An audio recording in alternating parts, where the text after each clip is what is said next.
Welcome to our channel. Today we how to restore incorrect white balance in Final Cut Pro X step by step clearly.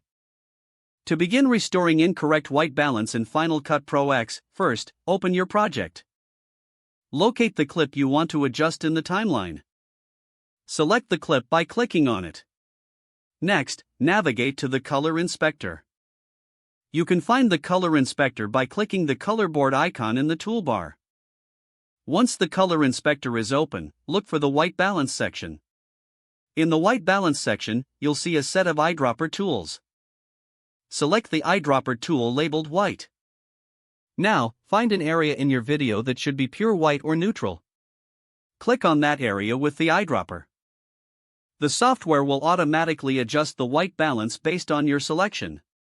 If you're not satisfied with the results, you can manually adjust the sliders. There are 3 sliders for temperature, tint, and exposure. Adjust the temperature slider to make the image cooler or warmer. Next, use the tint slider to correct any color cast. If necessary, tweak the exposure for a balanced look. After adjusting, preview the clip to assess the changes. Make additional tweaks if needed until you're happy with the result. Finally, close the Color Inspector to save your adjustments. You've now restored the white balance in your clip. If the page does not load, refresh the browser or try again in a private or incognito window. Make sure you are using the correct email address, then retype it carefully to avoid small typos. If your password is not accepted, use the reset option and create a new strong password you can remember. Check your spam folder for verification or security emails, then complete any requested confirmation steps.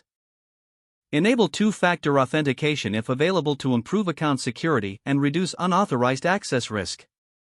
After signing in, review your profile details so your contact information and settings are accurate and current.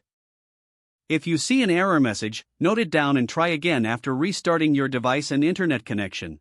Log out when you finish, especially on shared devices, to keep your account and payment information secure. Don't forget to like this video and subscribe to our channel for more step-by-step tech guides.